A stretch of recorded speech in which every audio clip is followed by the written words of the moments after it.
ফজরের নামাজের পরে একটি দোয়া 7 বার পড়ুন, আপনাকে আল্লাহ পাক রব্বুল আলামিন সম্পদ বৃদ্ধি করে দিবেন। এটা নবীজি সাল্লাল্লাহু আলাইহি সাল্লাম আমাদেরকে শিক্ষা দিয়েছেন। অনেক সময় সাহাবায়ে কেরাম নবীজি সাল্লাল্লাহু আলাইহি সাল্লামের কাছে গিয়ে বলতেন, ইয়া রাসূলুল্লাহ, ইয়া হাবিবাল্লাহ, আমার সম্পদ যাতে করে বৃদ্ধি হয় আপনি আমাদেরকে কিছু আমল শিক্ষা দেন, এমন কিছু আমল আমাদেরকে বলে দেন যার কারণে আল্লাহ পাক রব্বুল আলামিন আমাকে সম্পদের মালিক বানাবেন। আপনি নামাজ পড়বেন, নামাজ পড়ার জন্য 70 টাকার জন্য কাপড় লাগবে, সেই কাপড় কিন্তু টাকার দরকার আছে না নাই? আপনি হজ করবেন, হজে যাওয়ার জন্য টাকার দরকার আছে না নাই? সুতরাং টাকার দরকার আছে, তবে টাকাই সব কিছুর মূল লক্ষ্য যাতে করে না হয়। আপনাকে মনে রাখতে হবে জীবন চলার পথে কিছু টাকা দরকার, এই জন্য আমি দুনিয়ার কাজ করব। আপনাকে এই সম্পদ বৃদ্ধি করার জন্য আপনাকে কারো কাছে কিছু চাইতে হবে না।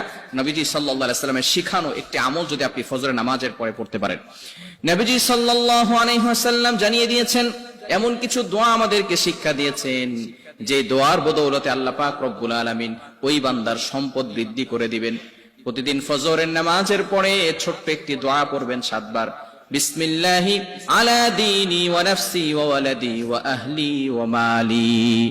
দোয়াটি আবার বলছি, বিসমিল্লাহি আলা দীনি ওয়া নাফসি ওয়া ওয়ালাদি ওয়া আহলি ওয়া মালি। এটাকে শুধু আল্লাহ পাক রব্বুল আলামিন সম্পদ দিবেন বিষয়টা এমন নয়, আল্লাহ পাক রব্বুল আলামিন আপনাকে হালাল পরিবার দান করবেন, আল্লাহ পাক রব্বুল আলামিন আপনার জীবনে বরকত দিয়ে দিবেন। চমৎকার একটি দোয়া ফজরের নামাজের পরে পড়তে হবে এবং মাগরিবের নামাজের পরেও পড়বেন। তবে দুঃখজনক হলো সত্য, আমরা অনেকেই ফজরের নামাজ পড়ি না, রাতের বেলা ঘুমাই 2টা-3টার সময়। কিভাবে আপনি ফজরের নামাজের সময় উঠবেন? এজন্য রাতে তাড়াতাড়ি ঘুমাতে হবে। নবীজি সাল্লাল্লাহু আলাইহি সাল্লামের সুন্নাহ হচ্ছে নবীজি সাল্লাল্লাহু আলাইহি সাল্লাম এশার আগেই খাবার খেয়ে ফেলতেন। এশার নামাজ পড়েই নবীজি সাল্লাল্লাহু আলাইহি সাল্লাম ঘুমিয়ে যেতেন, সাহাবায়ে কেরামরাও ঘুমিয়ে যেতেন এবং নবী সাল্লাল্লাহু আলাইহি সাল্লাম শেষ রাতে তাড়াতাড়ি উঠতেন। এখানে তাড়াতাড়ি ঘুমিয়ে যেতেন, সেই শেষ রাতে তাড়াতাড়ি উঠতেন, কেননা সেই শেষ রাতে কিন্তু আল্লাহ তাআলা তাহাজ্জুদের সময় প্রথম আসমানে চলে আসেন।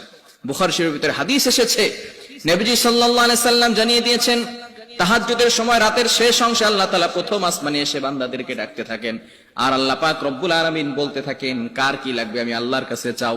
অভাবের ভিতরে আছো, তোমার সংসারে শান্তি নাই, স্বামী কথা শোনে না, স্ত্রী কথা শোনে না, সন্তানরা কথা শোনে না, আমি আল্লাহর কাছে চাও, আমি আল্লাহ তাআলা সুখ শান্তির ব্যবস্থা করে দিব।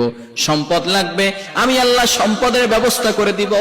ইজ্জত লাগবে, আমি আল্লাহ ইজ্জতের জিন্দেগি দান করে দিব। চাইতে হবে একজনের কাছে, তিনি কে? আল্লাহর কাছে চাইতে হবে। আপনি একটু তাড়াতাড়ি উঠেন, ফজরের নামাজ পড়েন, ফজরের নামাজের আগে কিছু সময় আগে তাহাজ্জুদ নামাজ পড়েন, এই সময় আপনি এই দোয়াগুলো করেন আল্লাহ তাআলার কাছে। বিশেষ করে ফজরের নামাজের পরে 7 বার পড়বেন, মাগরিবের নামাজের পরে 7 বার, বিসমিল্লাহি আলা দীনি ওয়া নাফসি ওয়া ওয়ালাদি ওয়া আহলি ওয়া মালি। এই দোয়াটি আল্লাহ তাআলার কাছে করলে আল্লাহ পাক রব্বুল আলামিন হালাল ভাবে আপনার সম্পদ বৃদ্ধি করে দিবেন। আল্লাহ তাআলা আমাদের সকলকে বুঝার তৌফিক দান করেন।